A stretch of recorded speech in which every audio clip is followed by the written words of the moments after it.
¿Usted qué quiere hacer? ¿Quiere pelear? Y tenemos que pelear por nuestros hijos. Hay una historia muy triste en la Biblia, en primer libro de Reyes, capítulo 20. Voy a leerlo, es algo largo, pero creo que es importante, porque nos habla de la actitud tibia. Mire, el lunes y martes pasado tuvimos un foro que se llamó Foro por Iniciativa Ciudadana por la Vida y la Familia. El lunes fue en la Cámara de Diputados, el martes fue en la Cámara de Senadores. Por cierto, el pastor Felipe del Castillo de Trigo y Miel dio un discurso en la Cámara. Yo lo grabé, yo le pido que usted lo vea, lo tengo ahí en el muro del personal de Facebook, usted lo puede ver ahí. Un buen discurso que dio él. Pero terminando, nos reunimos todos los pastores en un salón en el Hotel Cristal allá en Reforma y platicamos de todas las situaciones y se aportaron ideas, oramos, intercedimos. Pero también vimos algo, que muchas veces la iglesia tomamos una actitud tibia. Pues como que si va a pasar, que pase, yo no le entro, me da miedo. Por eso también tenemos que orar por los que son nuestros representantes, diputados y senadores, los que se dicen cristianos y finalmente son miedosos y no quieren hacer nada ni levantar su voz. Déjeme decirle que el lunes nos juntamos por lo menos con 20 diputados. Muchos de ellos no eran cristianos o no son cristianos, pero con valor. Y eran de todos los partidos políticos. Estaban ahí representados todos los partidos e ideologías políticas. Pero son hombres y mujeres que dijeron: yo voy y estoy por la familia y estoy de acuerdo. ¿Por qué? Algunos cuando se dicen cristianos dicen: no, a mí no me involucran, los acompaño en el espíritu, pero no me metan en esto. Dice, porque entonces viene la cobardía. Y no podemos tomar una actitud cobarde. Y por eso tenemos que orar, porque finalmente las iniciativas que se presenten pues van a tener que ser analizadas y votadas y legisladas.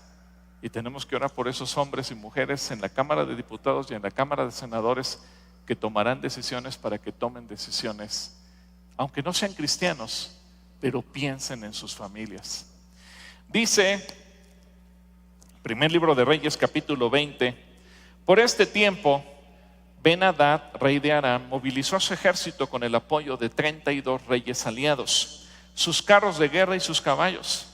Sitiaron a Samaria, la capital de Israel, y lanzaron ataques contra la ciudad. Ben-Hadad envió mensajeros a la ciudad para que transmitieran el siguiente mensaje al rey Acab de Israel. Y le dijo: Ben-Hadad dice: tu plata y tu oro son míos, igual que tus esposas y tus mejores hijos. ¿Qué le pidió? Sus hijos. Está bien, mi señor el rey, respondió el rey de Israel, todo lo que tengo es tuyo. Una actitud: no me importa, mis hijos son tuyos, mi esposa es tuya. ¿Usted va a tomar esa actitud? No, ¿verdad? Está bien, mi señor el rey, respondió el rey de Israel, todo lo que tengo es tuyo. Pronto los mensajeros de Ben-Hadad regresaron y le dijeron: Ben-Hadad dice: ya te he exigido que me des tu plata, tu oro, tus esposas y tus hijos, pero mañana a esta hora enviaré a mis funcionarios a registrar tu palacio y las casas de tus funcionarios. Y luego le dice: se llevarán todo lo que más valoras. Ahora yo le pregunto: ¿qué es lo que usted más valora? Pero le estoy diciendo al enemigo: me llevaré todo lo que más valoras. Entonces Acab mandó llamar a todos los ancianos del reino y les dijo: miren cómo este hombre está causando problemas. Ya accedí a su exigencia de darle mis esposas, mis hijos, mi plata y mi oro. No cedas ante ninguna otra de sus exigencias, le aconsejaron todos los ancianos y todo el pueblo. Así que Acab dijo a los mensajeros de Ben-Hadad: díganle esto a mi señor el rey, te daré todo lo que pediste la primera vez. Él seguía sin negarle a sus hijos, pero no puedo aceptar tu última exigencia. Entonces los mensajeros le llevaron la respuesta a Ben-Hadad, como que parece una ley de gobierno, ¿verdad? Primero te pido el oro y la plata, te pido tu dinero, te saco impuestos por donde sea, te subo los servicios, la gasolina, la luz, y luego me das a tus hijos. ¿Se da cuenta que lo que ya era Ahora vuelve a pasar. Y luego dice el versículo 10, con eso Ben-Hadad le envió otro mensaje a Acab que decía: que los dioses me llenan e incluso me maten si de Samaria queda polvo suficiente para darle un puñado a cada uno de mis soldados. El rey de Israel le envió esta respuesta: un guerrero que está preparándose con su espada para salir a pelear no debería presumir como un guerrero que ya ganó. Ben-Hadad y los otros reyes recibieron la respuesta de Acab mientras vivían en sus carpas. Prepárense para atacar, ordenó Ben-Hadad a sus oficiales. Entonces se prepararon para atacar la ciudad. Acab, entonces, versículo 13, entonces un profeta fue a ver a Acab, rey de Israel, y le dijo: esto dice el Señor: ¿ves todas estas fuerzas enemigas? Hoy las entregaré en tus manos, así sabrás que yo soy el Señor. ¿Cómo lo hará?, preguntó Acab. El profeta contestó: esto dice el Señor: lo harán las tropas de los comandantes provinciales. ¿Debemos atacar nosotros primero?, preguntó Acab. Sí, contestó el profeta. Si se da cuenta, la orden es: no te quedes quieto, ataca, pelea. Entonces Acab reunió a las tropas de los 232 comandantes de las provincias. Luego llamó al resto del ejército de Israel y unos 7,000 hombres. Cerca del mediodía, mientras Ben-Hadad y los 32 reyes aliados aún estaban en sus carpas bebiendo hasta emborracharse, el primer contingente, formado por las tropas de los comandantes provinciales, avanzó desde la ciudad. Mientras se acercaban, la patrulla de avanzada que había mandado Ben-Hadad le informó: unas tropas avanzan desde Samaria. Tráiganlos vivos, ordenó Ben-Hadad, ya sea que vengan en son de paz o de guerra.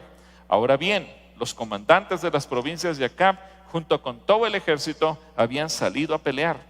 Cada soldado israelita mató a su oponente arameo, y de pronto todo el ejército arameo sintió pánico y huyó. Los israelitas persiguieron a los arameos, pero el rey Ben-Hadad y algunos de sus conductores de carros escaparon a caballo.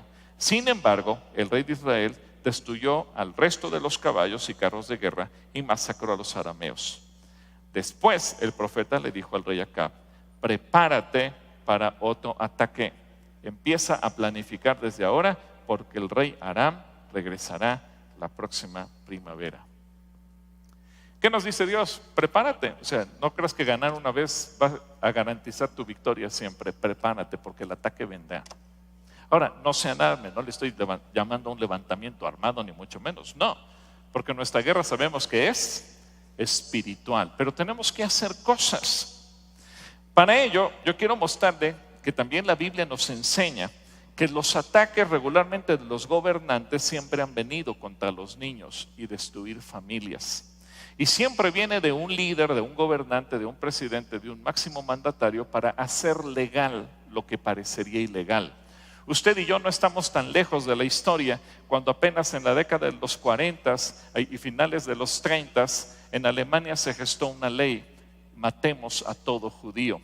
Y entonces lo que puede ser un crimen legalmente se convirtió en algo lícito, y el pueblo alemán compró la ideología, y no solamente el pueblo alemán, todos los pueblos aliados a Alemania o conquistados por Hitler entraron en la misma ideología, y legalmente, porque la ley lo decía, porque su máximo gobernante se los había dicho, todos accedieron a matar judíos.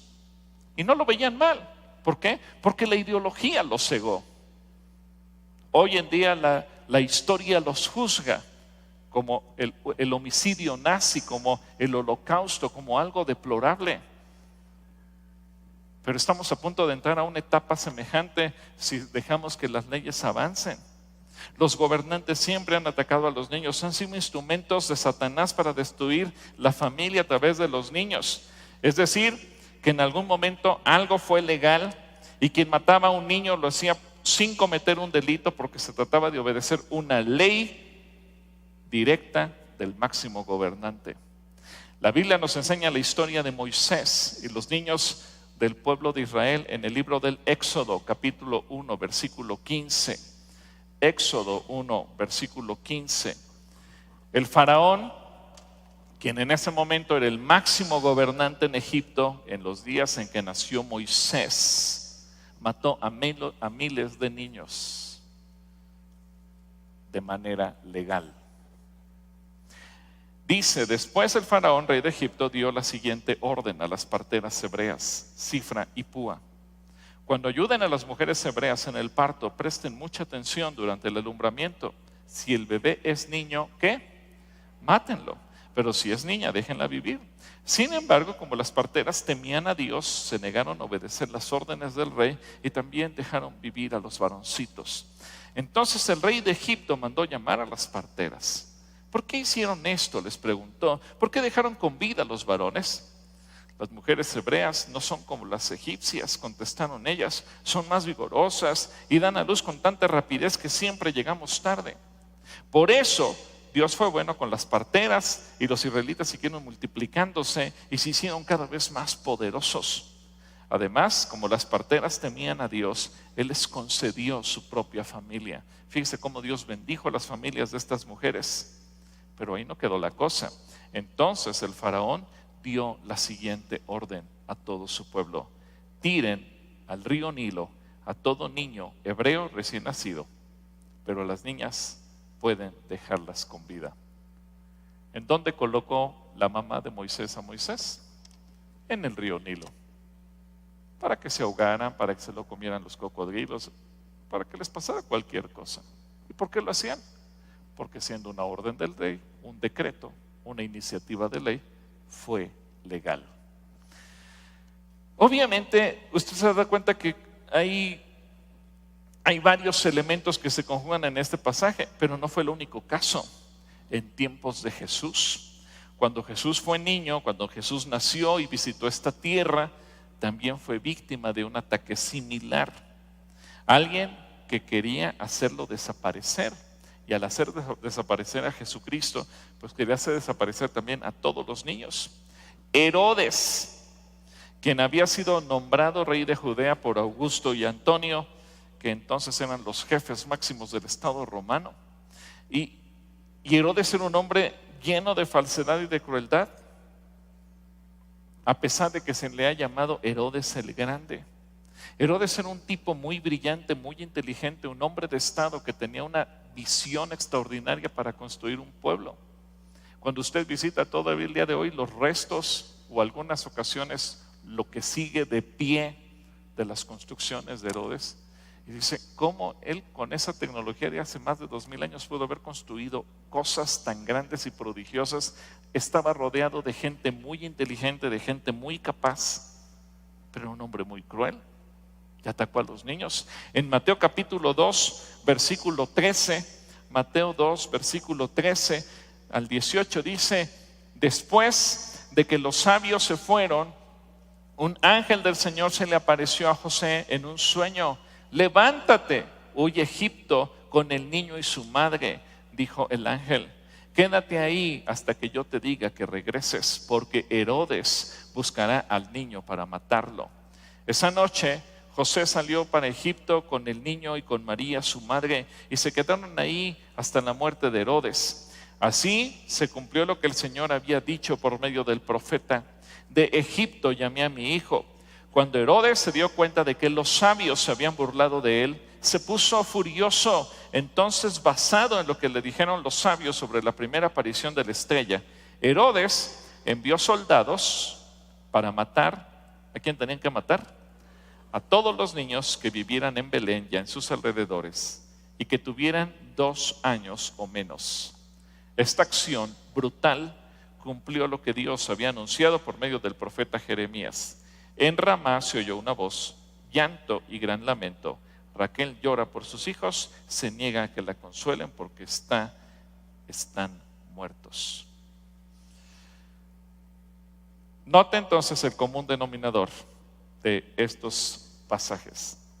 La orden de atentar contra la niñez siempre viene de un gobernante, regularmente el más importante. 2, agredir o dañar a un niño y a su familia se convierte en una acción legal. Siempre hay quien se hace cómplice del gobernante y se aplica en el crimen y le aplaude lo que dijo. Siempre hay quien se opone. Siempre hay quien no hace nada y entrega a los niños. Y la ley en contra de los niños siempre va en aumento. Comienza de una manera, pero va creciendo. En 2009, en México, se aprobó el aborto como algo legal. Y nos dijeron hasta las 12 semanas. Hoy en día está en discusión. Quitemos las 12 semanas y dejémoslo abierto. ¿Por qué? Porque las leyes contra los niños siempre van a ir en aumento. Y regularmente siempre comienza con los no nacidos, los que todavía no nacen, los que no se pueden defender. Cuando se supone que el principio del derecho nace en el que todavía no ha nacido. Manahem, un ejemplo que nos da la Biblia, segundo libro de Reyes, capítulo 15, versículo 16. Segundo libro de Reyes 15, 16, Manahem dice: en esos días Manahem destruyó la ciudad de Tapúa y todos sus alrededores hasta Tirsa, porque sus habitantes se negaron a entregar la ciudad. Y mire lo que pasó: mató a toda la población y les abrió el vientre. ¿A quién? A las mujeres embarazadas. Segundo caso, Asael, no el de A, es S como el pariente de David, sino Asael, H y Z, segundo libro de Reyes 8:12. Estaba con el profeta Eliseo y le dice: ¿qué pasa, mi señor?, preguntó Asael. Yo sé las cosas terribles que tú le harás al pueblo de Israel, contestó Eliseo. Quemarás sus ciudades fortificadas, matarás a sus muchachos a filo de espada, fíjese, a los muchachos, estrellarás a sus niños contra el suelo y abrirás el vientre a sus mujeres embarazadas. Yo quiero que usted vea toda la panorámica. Y en primer libro de Reyes, capítulo 8, versículo 16, Samuel advirtió lo que ocurriría con los gobernantes. Primer libro de Reyes, capítulo 8, versículo 16. Tomará vuestros siervos y vuestras siervas, vuestros mejores jóvenes y vuestros asnos, y con ellos hará sus obras. Diezmará también vuestros rebaños y seréis sus siervos. Y clamaréis aquel día a causa de vuestro rey que os hubierais elegido, mas Jehová no os responderá en aquel día. Porque el pueblo lo hizo como una actitud de necedad. Exactamente igual comenzó en México la legalización del aborto en el 2009, y mira dónde estamos parados hoy en el 2016, apenas 7 años después. La iglesia cristiana tenemos la consigna de ser la luz de la tierra, la sal de la tierra.